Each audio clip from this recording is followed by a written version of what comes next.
full bahu jalan dengan kondisi bahu jalan di Cipali kecepatan segitu, kira-kira mobil apa yang mampu? Seorang orang bilang, aku pernah ketemu orang mirip seperti ini guys. Iya, di tongkrongannya cuma buat jadi bahan ketawaan. Omongannya diiyain semua biar dia makin semangat ngibulnya. Hehehe. Jadi kawan-kawanku yang kucintai dan kubanggakan, apakah kamu adalah orang-orang yang rela menggadaikan retina mata kamu, identitas biometrik pribadi kamu kepada sebuah aplikasi untuk mendapatkan uang? Saya punya kewenangan untuk mengganti ibu sebagai kepala sekolah SDN 2 Pasar Tangkil. Belum.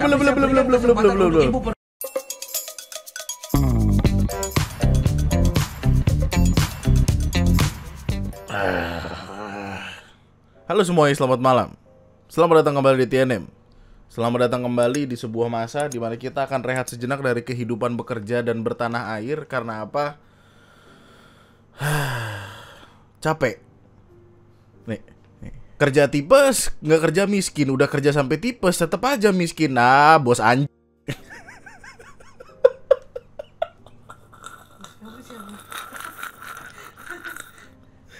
Gue udah berkali-kali opening pakai kata-kata ini, tapi tetap relate dan tetap kocak. Jadi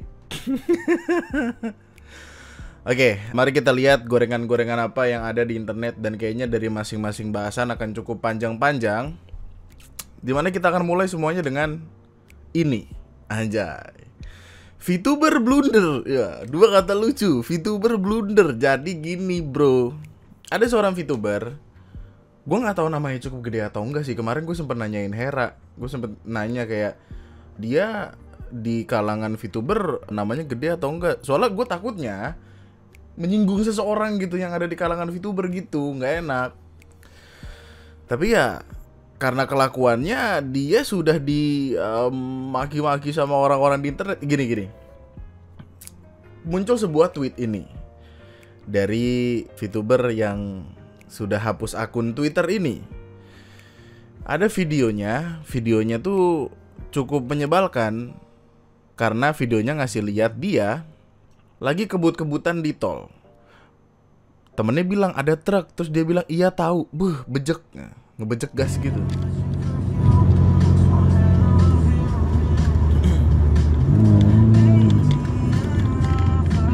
Dia tahu.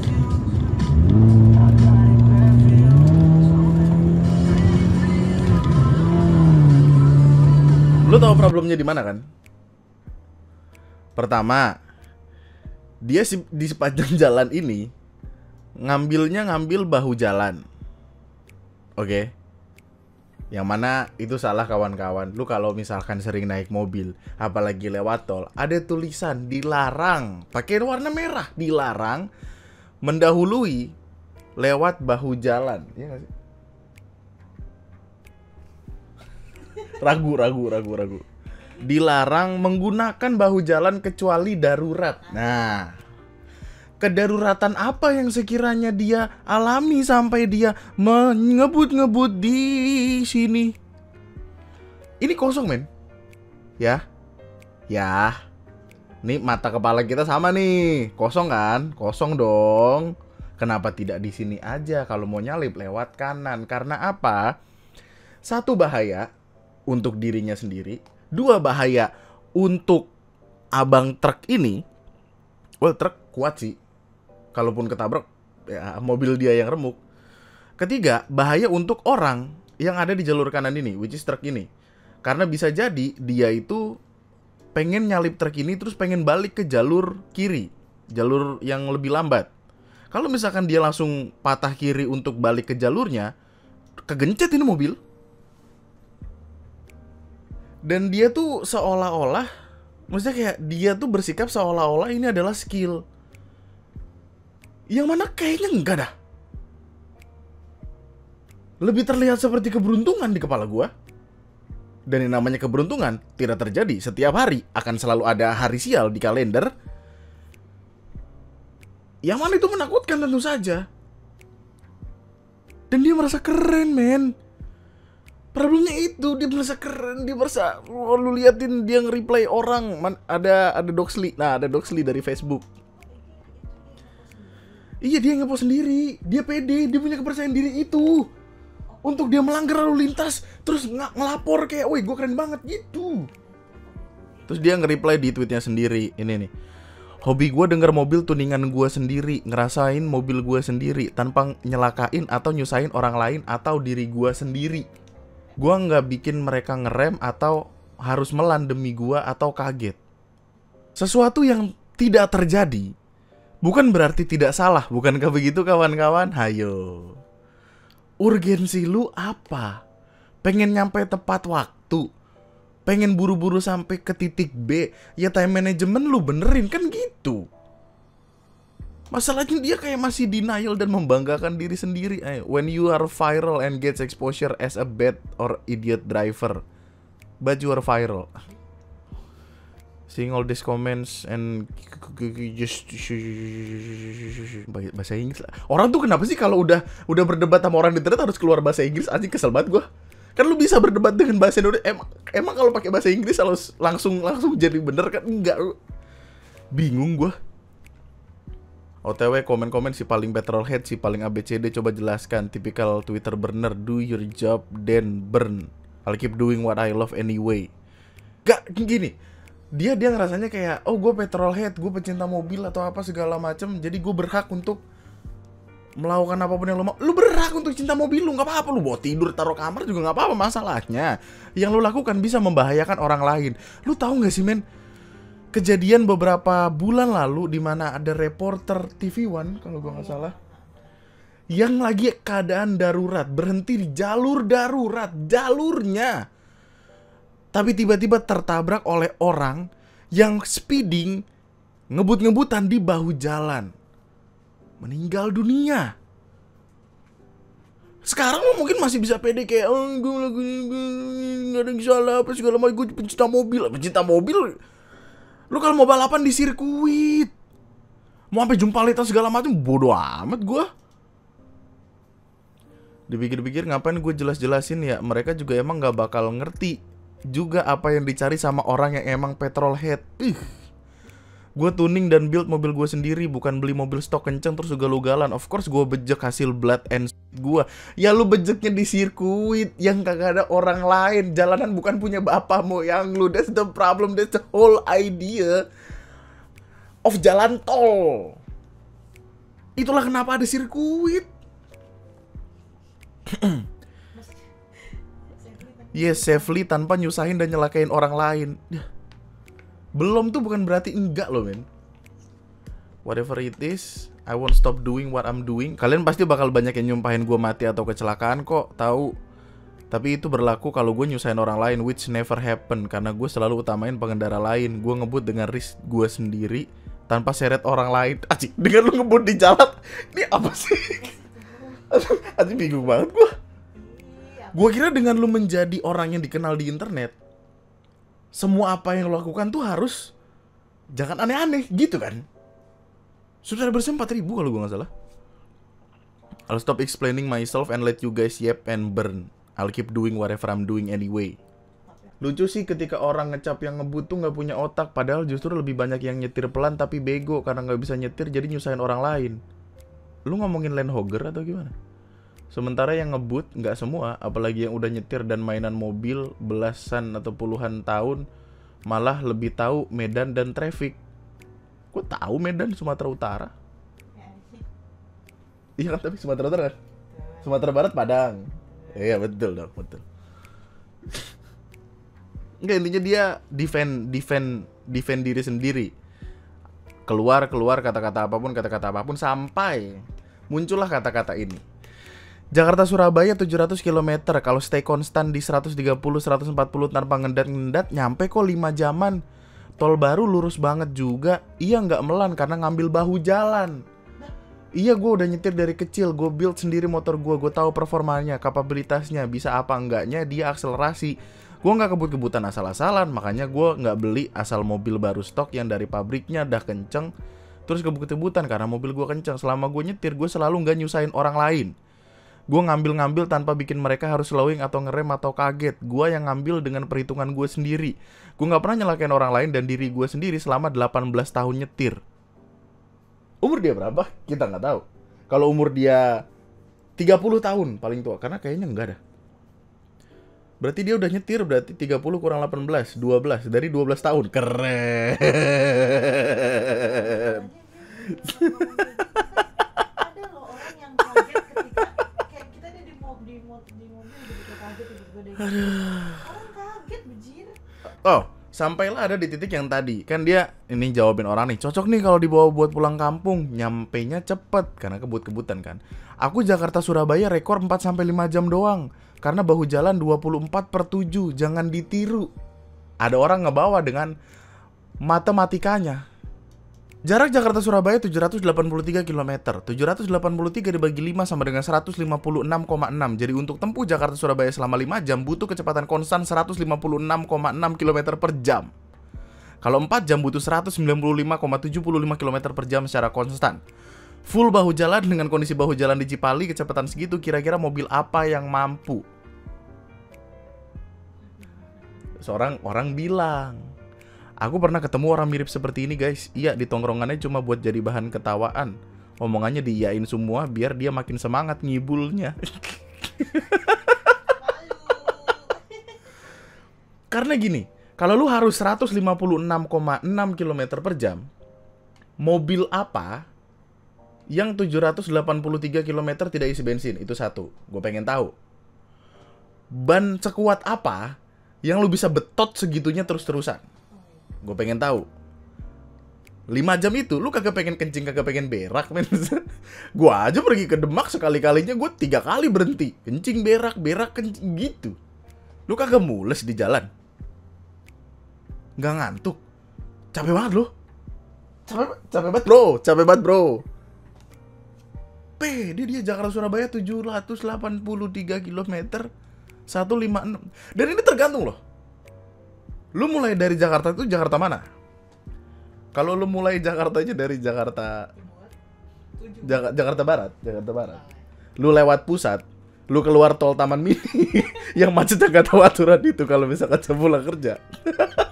Itu lu bisa sejam sendiri bro.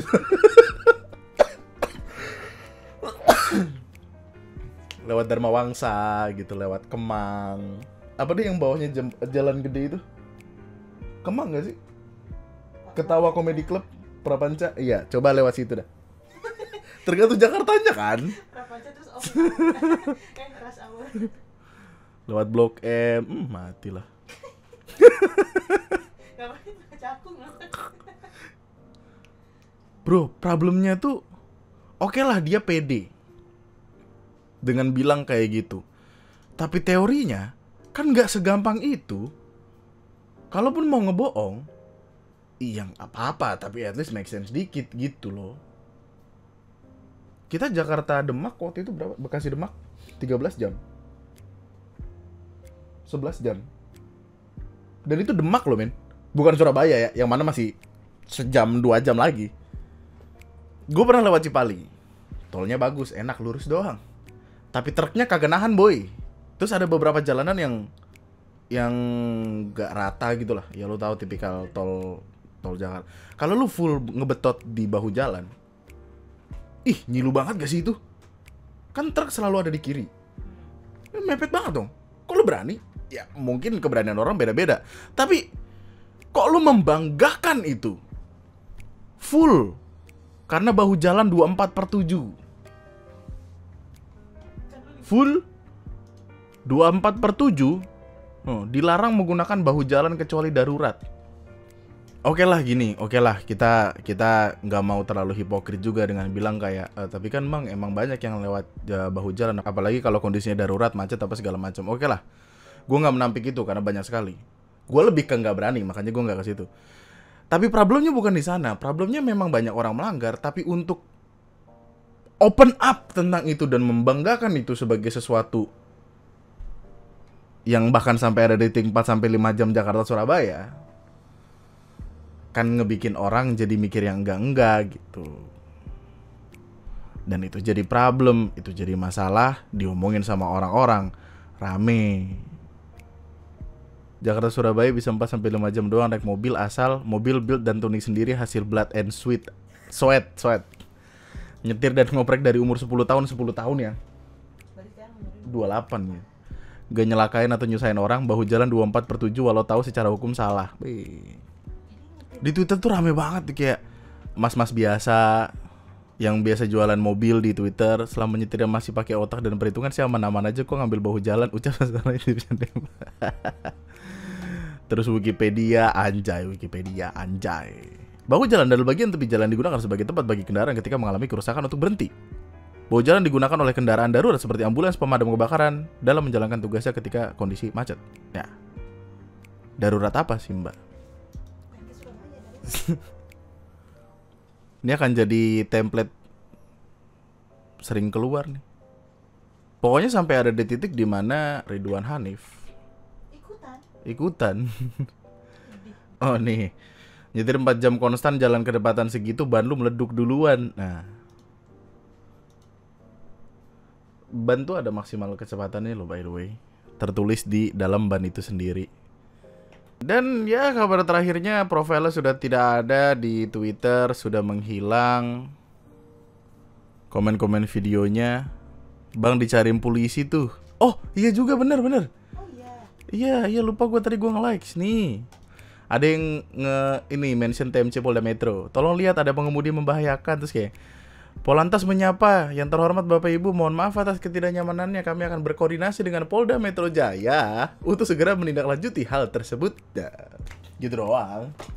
Tapi kan untuk ketika polisi sampai kayak gitu kan, geter mah ada ya. Gue sih geter itu. Karena headline gak sih? Tuh kan kayak gitu. Tapi ngeden loh ini.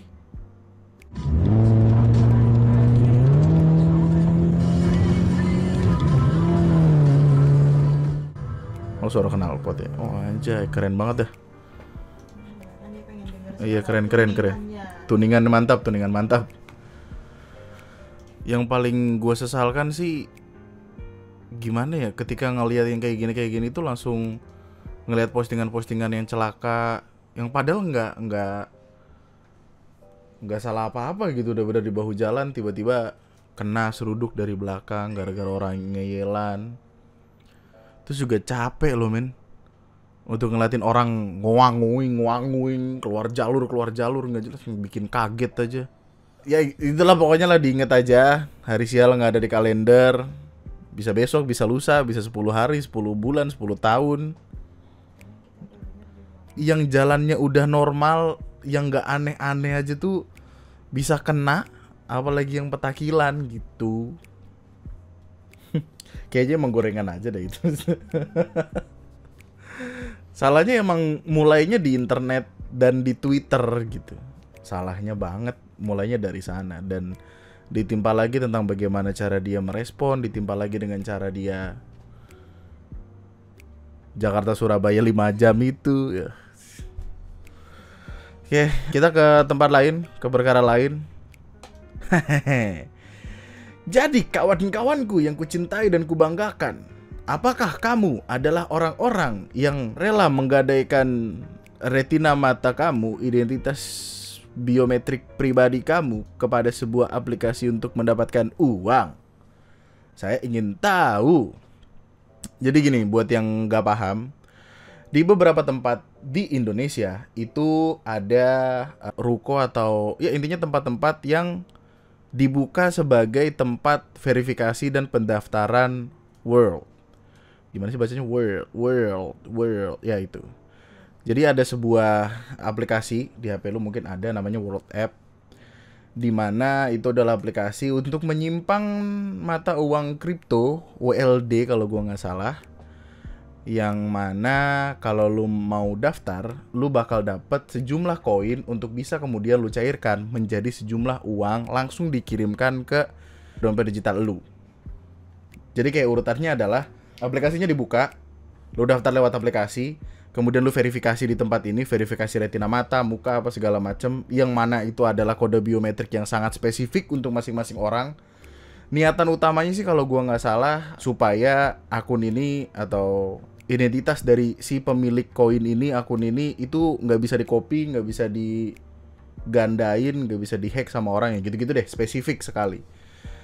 si koinnya ini sendiri dibikin sama orang yang juga ngebikin ChatGPT, makanya kayak jadi banyak orang percaya dan segala macamnya. Intinya ini koin digital aja deh. Sampai situ paham? Oke. Kalau misalkan lu daftar, ini ada salah satu video dari Pustakawan Dunia, ini 3 hari lalu baru naik. Kalau misalkan lu daftar, lu akan dapat sejumlah koin. 1 WLD WLC itu 15.000. Anda ngejual 16 koin, jadi dapat 243.000. Terus kayak yang lu langsung nerima data itu di akun wallet lu atau akun banking atau apapun itulah, gitu-gitulah. Tempatnya sendiri ada di beberapa kota, Depok, Bekasi ada 2. Ada Bekasi Kota, ada Bekasi Kabupaten. Bekasi Kabupatennya ada di Harapan Indah. Iya. Dan orang ramai-ramai ke sana, mungkin dari mulut ke mulut. Kalimatnya sederhana. Lu mau nggak scan mata, daftar aplikasi, nanti lu dapat duit. Dan duitnya sangat variatif sekali, dari mulai 200 sampai 800 ribu. Yang mana tentu bakal banyak sekali orang tergiur. Kita lagi bicara ini duit instan, men. Apa? Fuck data biometrik, fuck buat nggak peduli. Indonesia udah bocor, kayak ayo kita datang daftar dapat duit, darah gitu. Yang tanpa kita sadari, itu bahaya sekali, bro. Data retina mata tuh kayak sidik jari, spesifik hanya untuk 1 orang aja. Ketika tempat ini buka, tentu jadi pertanyaan dong. Apa yang mereka jual? Kenapa mereka ngasih cuma-cuma? Dan seperti hal lain di dunia, seperti yang kita tahu, kalau misalkan lu dapet duit tapi nggak ada produknya, ya lu produknya. Dan itu jadi problem. Itu jadi masalah tentu saja. Karena kita lagi bicara data kita dipegang sama sebuah, apa nyebutnya, organisasi, aplikasi atau website atau apa, yang kita nggak tahu pertanggungjawabannya seperti apa. Kemarin waktu di live gue sempat ada ngomongin perkara ini. Tapi kan bang, pada akhirnya kita juga pakai Face ID untuk beberapa aplikasi, M-Banking juga, wallet juga, dan segala macam. Apa bedanya? Di kepala gue tuh sesimpel kayak, bedanya adalah bank-bank ini bisa kita percaya. Pemerintah, segimanapun pemerintah busuknya ya, harusnya sih bisa kita percaya. Karena mereka punya kewajiban untuk menjaga data kita. Masalahnya banyak orang yang nggak tahu dan nggak mau tahu seluk-beluk si aplikasi ini. Orang taunya duit doang. Kalau kita lagi bicara katakanlah bank, BCA, BRI, apalah itu, bank kan tugasnya adalah menjaga data kita supaya nggak diambil sama pihak lain, encrypted. Kita nggak tahu apa yang akan mereka pergunakan dengan data biometrik kita. Apakah mereka bertugas melindungi, atau mereka justru yang menggunakan data kita? Kan kita nggak tahu, dan itu problemnya gitu. Mereka sih statementnya dilindungin, encrypted gitu. Terus kemarin gue sempat ada nonton wawancaranya TV One bareng pakar gitu. Terus pakarnya bilang kayak, ya selama ini aman-aman aja, selama percaya, selama mereka punya keamanan yang itu harusnya kita percaya gitu-gitu. Ini akan menjadi perdebatan yang panjang sekali untuk percaya dan tidak percaya. Tapi kalau gue ya, kalau lu tanya gue, lu mau ngejual retina mata lu, foto retina mata lu, data retina mata lu untuk aplikasi yang kita nggak tahu gimana juntrungannya, gue sih skip. Karena dia megang data pribadi kita. Ada beberapa negara yang juga didatengin sama World App ini. Dan negara-negara itu, ada beberapa negara yang memblokir si World App ini. Dan Kominfo kita baru melakukan tindakan setelah rame. Komdigi akhirnya ngebekuin Worldcoin dan World ID yang kantornya ada di jalan dekat stasiun Bekasi. Dan alasan pembekuannya adalah karena mereka nggak daftar PSE. Ya, yang waktu itu pernah gue bahas gitu deh. Pokoknya kalau misalkan katakanlah Google mau bukain di Indonesia, Google harus daftar dulu ke Komdigi sekarang supaya bisa beroperasi. World ID ini belum mendaftar. Jadi kalau dia beroperasi, dia ilegal. Apalagi menyimpan data pribadi. Nah masalahnya yang dipermasalahkan sama pemerintah itu karena mereka nggak daftarnya, bukan karena mereka megang data pribadinya. Dan itu jadi dipertanyakan gitu-gitu sih, kayak nggak lucu banget.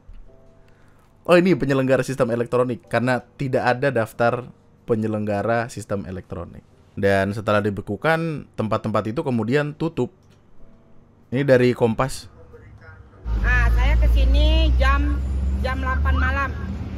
Waktu Jam itu 8 malam waktu saya kan ada jam-jamnya. Nggak langsung datang langsung dapat enggak. dapat Booking dulu. Ibu dapat informasinya dari siapa?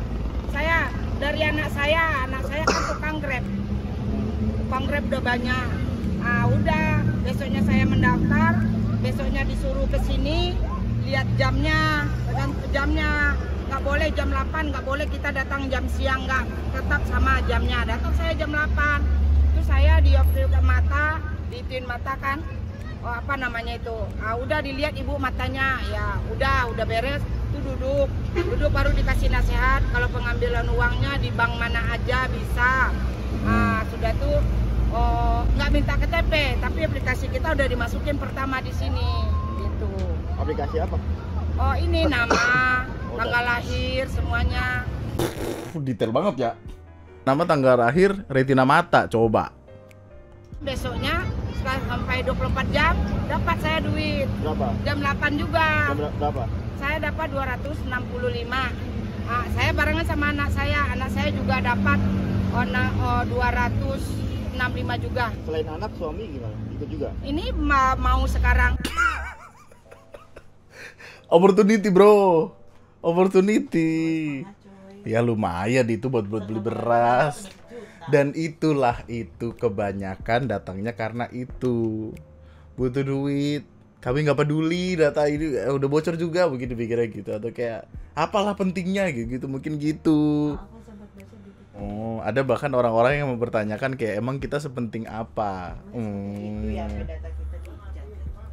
Nah, pada saat ibu merekam data retina itu ada penjelasan nggak bu dari pihak perusahaan? Ada. Apa saja? Penjelasannya cuma ibu kalau mau ngambil ke bank ini.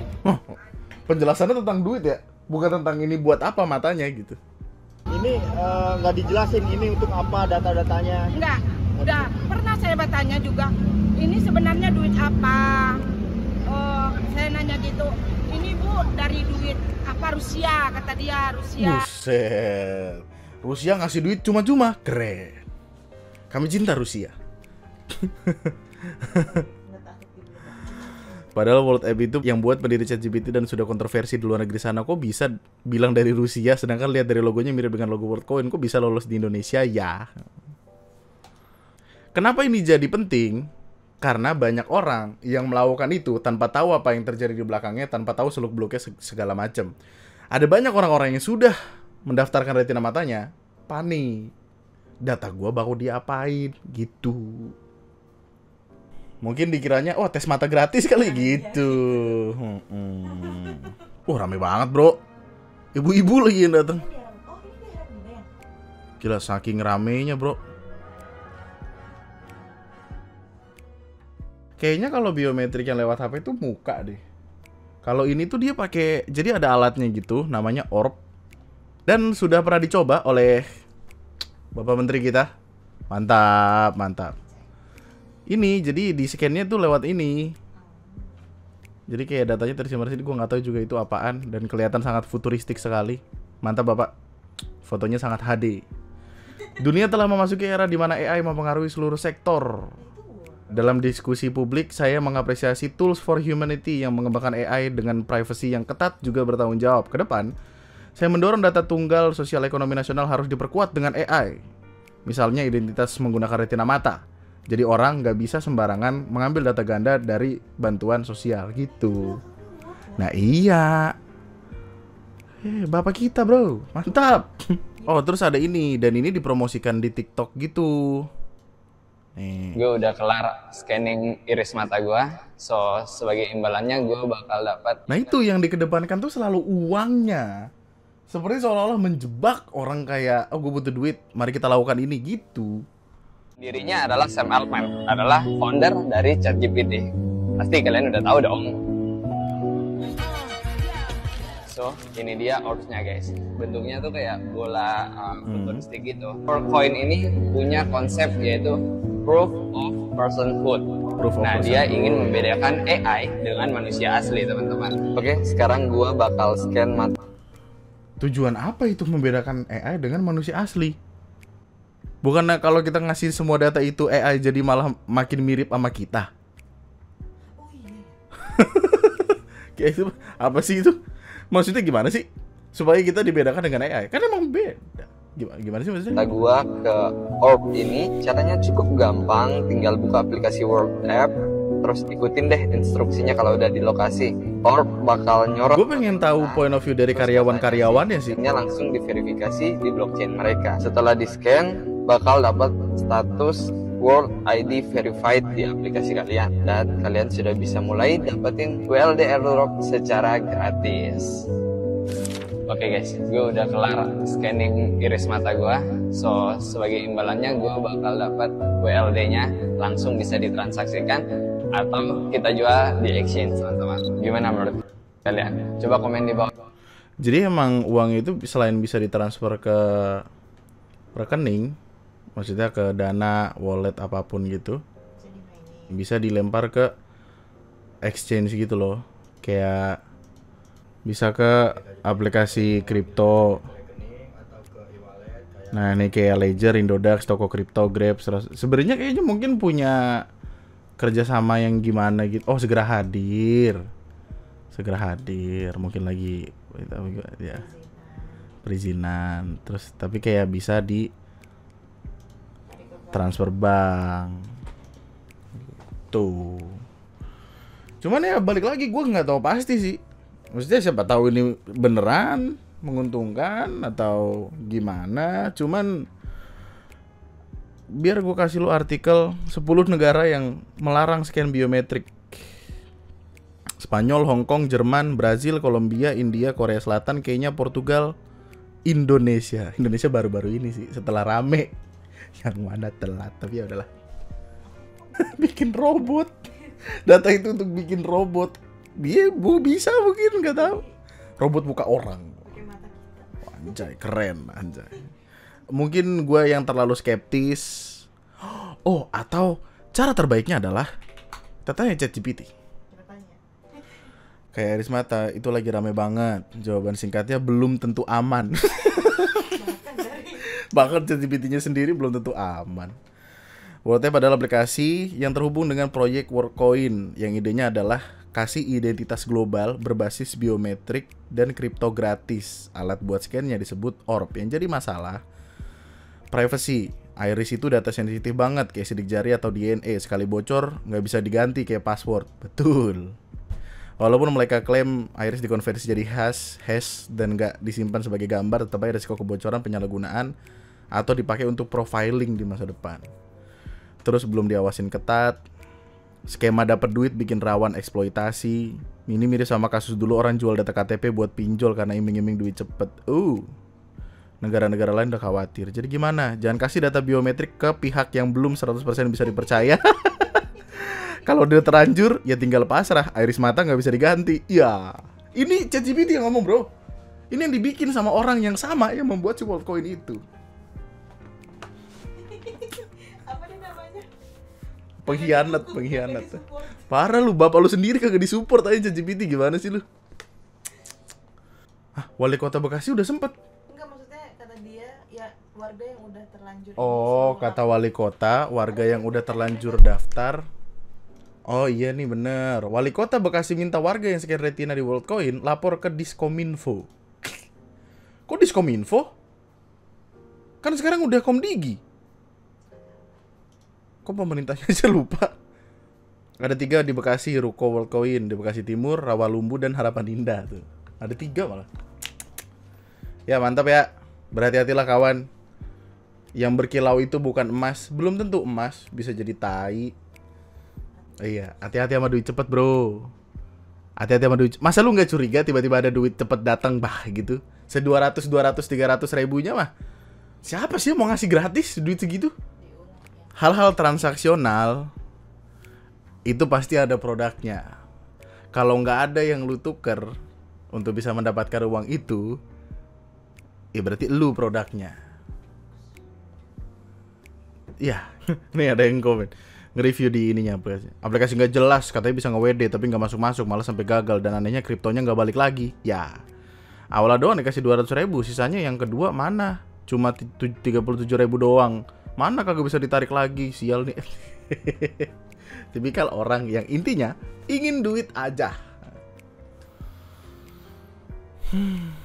Oke, kita ke perdebatan lainnya yang sepertinya menarik dan akan menjadi perdebatan yang cukup panjang, gue yakin. Karena apa? Karena video ini menyangkut tentang kucing. Jangan salah, saya cinta kucing. Saya suka kucing, kucing lucu sekali. Gitu. Tapi gini, ada sebuah video berantem-beranteman. Videonya menuai pro dan kontra karena ibu ini menendang makanan kucing liar di dekat rumahnya. Menendang makanan kucing liar, bukan kucing liar ya, yang ada di dekat rumahnya.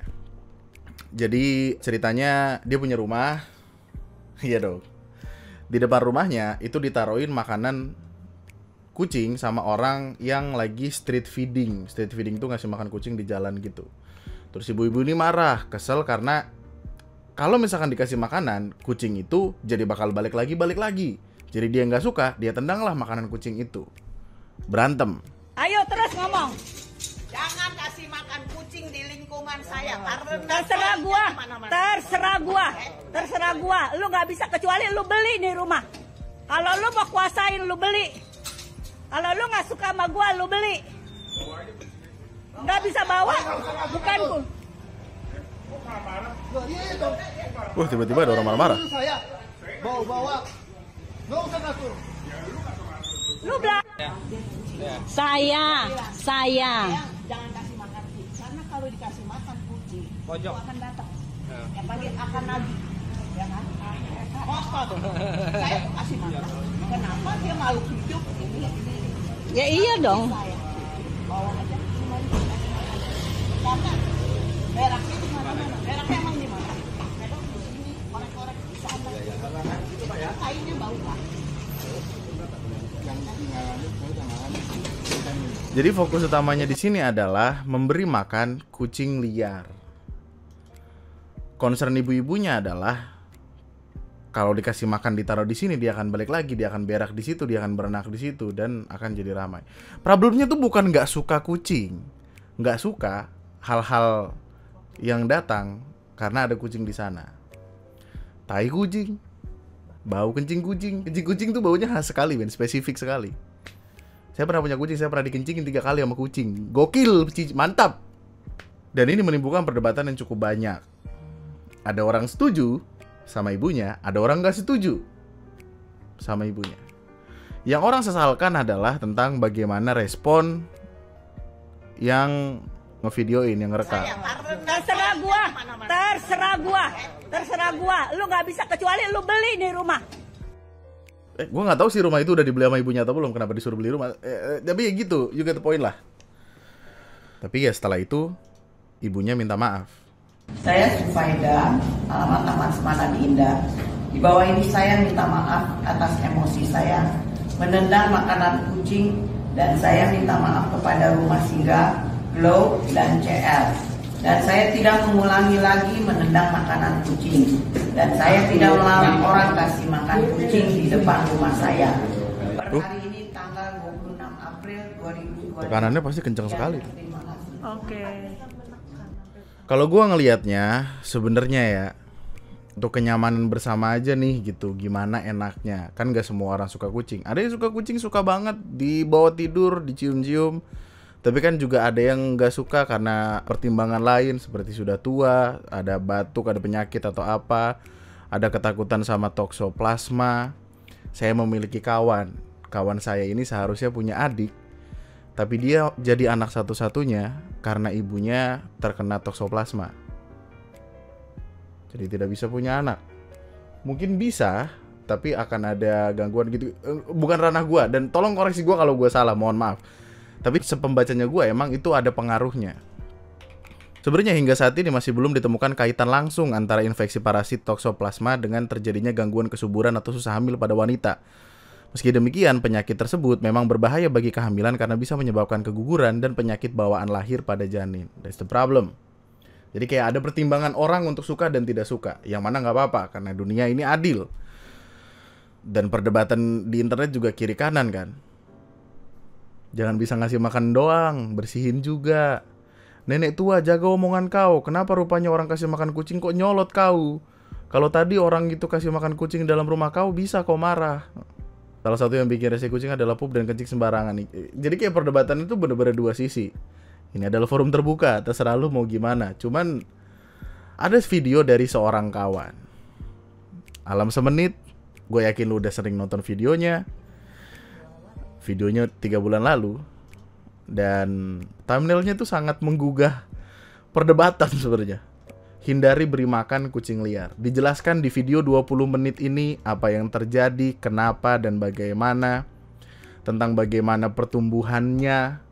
Karena kan kucing beranak banyak kan, kalinya beranak. Jadi kayak bisa overpopulasi. Wah, menyenangkan sekali video ini, men. Komenannya setuju. Setuju, ada yang setuju, ada yang enggak. Ya gitulah. Iya, dia berdasar gitu. Jadi kayak nggak sembarangan. Lu bisa tonton deh, menyenangkan sekali video ini. Meskipun gue yakin dia waktu bikin juga ada ketar-ketir, tapi ya. Maksudnya kita sempat ada masanya di mana tahun berapa tuh? 2018, 2017. Panji Pragiwaksono pernah bikin beat yang bilang kucing gembel, wah abis berjilid-jilid bro. Nah, jadi kayak gitu. Itu kasus yang berbeda memang. Tapi kayak, bagaimanakah pendapat kamu tentang perkara ini? Gitu. Oh, ntar dulu nih, scriptwriter gue ngasih ini. Manfaat street feeding. Membantu hewan bertahan hidup, seperti kucing dan anjing. Meningkatkan kesejahteraan hewan, mengurangi perilaku mengganggu, mendukung program sterilisasi. Hah? Pemberian makan rutin memudahkan proses penangkapan untuk program top neuter return yang bertujuan mengendalikan populasi hewan liar secara humanis. Kebiri, steril gitu-gitu ya. Biar kayak dia lebih jinak, biar lebih gampang ditangkap untuk disteril. Oh iya. Resiko dan dampak negatif overpopulasi hewan liar, penyebaran penyakit, ketergantungan pada manusia yang bisa mengakibatkan kehilangan kemampuan alami untuk mencari makan sendiri. Gua nggak tahu itu bisa terjadi atau enggak ya, tapi ya. Terakhirnya gangguan sosial dan lingkungan. Seperti tadi, ibu-ibu dan ibu-ibu berantem. Ya. Tuliskan pendapat dan opini ibu di kolom komentar, karena kalau kita ngelihat Twitter dan Facebook, perdebatan kiri kanannya dan seru sekali. Tiba-tiba udah sejam aja nih record, ada lagi nggak ya yang bisa dibahas? Dituduh rusak kursi langsung diganti. Apa nih? Ramai di sosmed pada tanggal 28 April, kejadiannya terjadi di SDN 2 Pasir Tangkil, Lebak, Banten. Terlihat dalam video yang ramai diperbincangkan ada ibu-ibu yang membawa meja kursi ke sekolah. Arta Grace Monica, orang tua dari siswi kelas 4 di SDN 2 Pasir Tangkil, diminta mengganti meja dan kursi yang dirusak di kelas anaknya. Permintaan disampaikan oleh kepala sekolah, Vivi Siti Rofiko, melalui grup WhatsApp yang berisi dewan guru dan wali murid. Arta kemudian membeli satu set meja dan kursi seharga 400.000 secara online dan membawanya ke sekolah dengan berjalan kaki sejauh 200 meter. Tidak hanya itu, Arta menuliskan pesan di meja tersebut. Meja ini dapat dibeli oleh orang tua karena disuruh mengganti. Iya kan sekolah negeri. Nah ini dipertanyakan nih. Harusnya kerusakan karena proses belajar mengajar ditanggung dana bos. Dikemanain itu dana bos? Bukan ibunya yang ngerusakin, tapi anaknya yang ngerusakin. Dan problemnya tuh, perdebatannya sih banyak ya. Kalau rusak pemakaian normal nggak boleh minta ganti ke ortu. Tapi ada banyak anak yang jahilnya kebangetan. Banting kursi, meja, pecahan kaca jendela, nendang pintu, dan seperti itu. Ortu wajib mengganti. Oh ada perdebatannya gitu. Saya gotong meja dan kursi dari rumah. Uang segitu bagi saya sangat banyak, cukup buat beli beras. Menurut Arta, dirinya merasa kesal dengan sikap pihak sekolah yang langsung menuding anaknya sebagai pelaku perusakan. Padahal meja dan kursi tersebut sudah dalam kondisi rusak sebelum anaknya menggunakannya. Lah, fasilitas sekolah rusak tapi yang ganti orang tua siswa. Padahal emang rusak dari lama. Emang aturannya kayak gitu ya? Harusnya sih enggak ya. Kalau emang udah dari lama sih harusnya enggak. Cuman, jadi kayak sebenarnya tuh salah satu alasan kenapa ibunya langsung gerak kayak gitu karena malu, kesannya kayak disindir-sindir di grup gitu. Kenapa nggak langsung PC gitu ya? Respon dan klarifikasi kepala sekolah bilang itu adalah tindakan tegas untuk efek jera. Loh. Saya sebagai orang tua siap kalau emang anak saya salah. Meskipun demikian, Vivi tetap membela keputusan tersebut sebagai upaya pihak sekolah mendidik murid dengan cara yang lebih tegas. Entah harus bagaimana menasehatinya, suruh mengganti nggak mau. Kenapa diminta suruh mengganti? Ibu tahu nggak? Sekolah kan udah ada dana bos. Iya. Biaya operasional sekolah. Iya. Sehingga harusnya murid, orang tua murid tidak boleh dibebankan anggaran apapun. Kerusakan biasa anak sekolah sama kayak kita. Nggak apa-apa, saya ingin ibu lebih bijak menerima. Oke pak, saya salah pak. Ke depan saya akan perbaiki, begitu. Saya punya kewenangan untuk mengganti ibu sebagai kepala sekolah SDN 2 Pasar Tangkil. Tapi saya berikan kesempatan untuk ibu perbaikan. Kekunci lagi HP-nya bang, passwordnya matiin dulu apa? Ini foto ininya, ya yang rusaknya. Mas, kapan mau diperbaiki? Ini hari apa ya? Hari Senin juga ini. Fotoin. Dan saya juga nggak menuduh anak ini, enggak. Memang nggak menuduh, Iya, nggak menuduh. tapi di grup dikatakan Iya. disuruh minta Iya. ganti Itu susah. anak, Ke anak mana? Ya, efek jerak gitu Ke kan. anak lain, ke anak lain. Anak. Tapi kan sudah jelas-jelas ada yang di grup sama orang tua muridnya. Saya tahu, Pak maaf nggak tahu yang merusaknya ini anak ini, saya belum tahu itu Pak. Kalau ibu belum tahu, kenapa harus ibu tulis di grup? Cuma curhatan aja gitu. Kalau kan. curhat,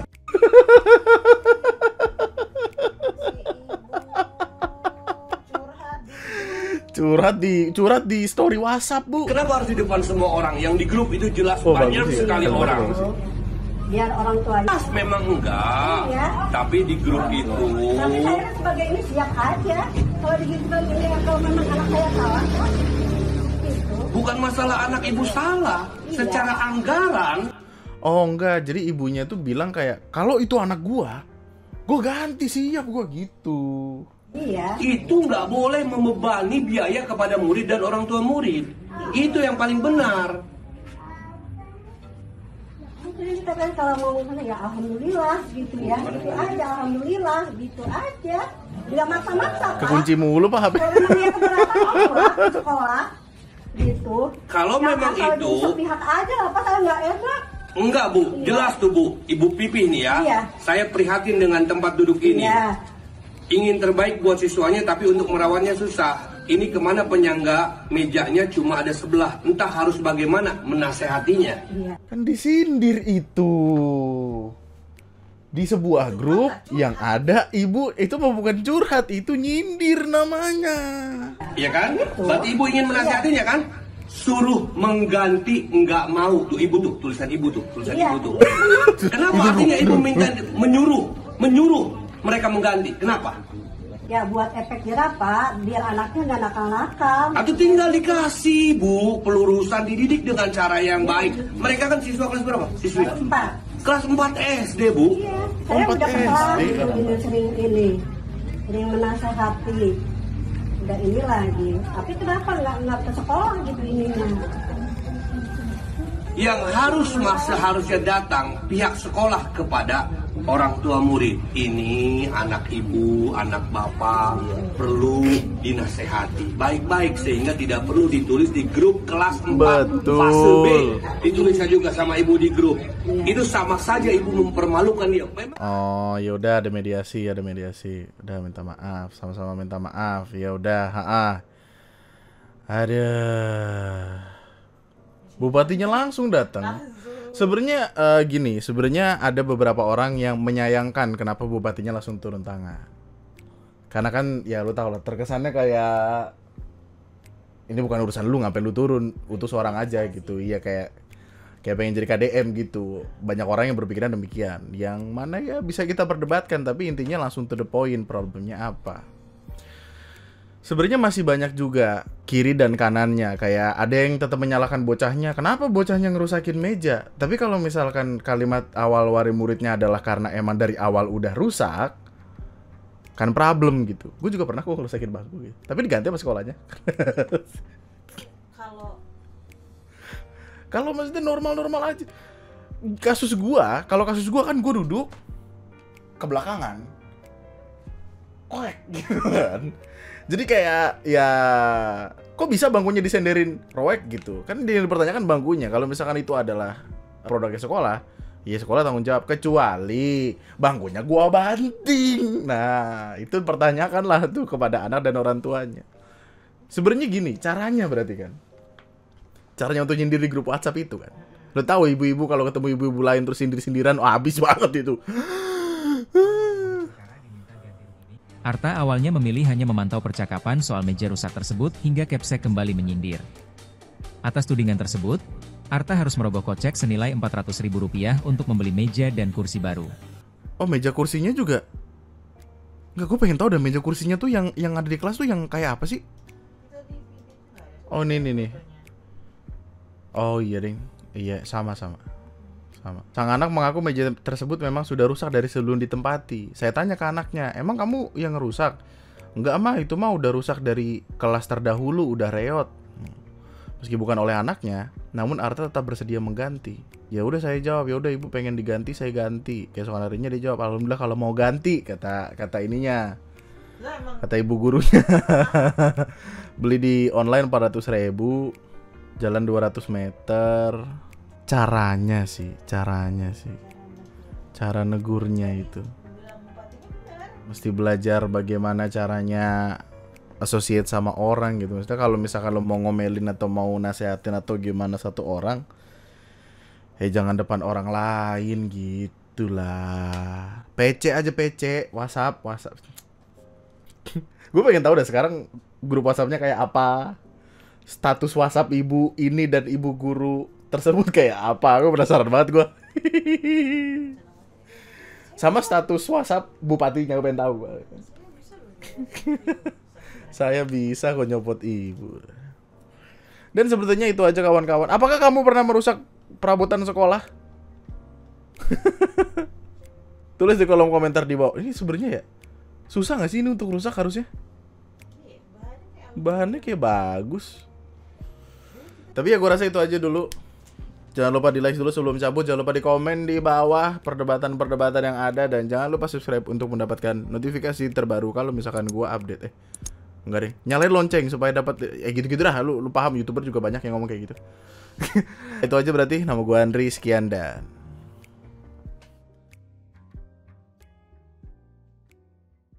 enggak, kalau zaman sekolah oke lah ada coret-coretan di meja.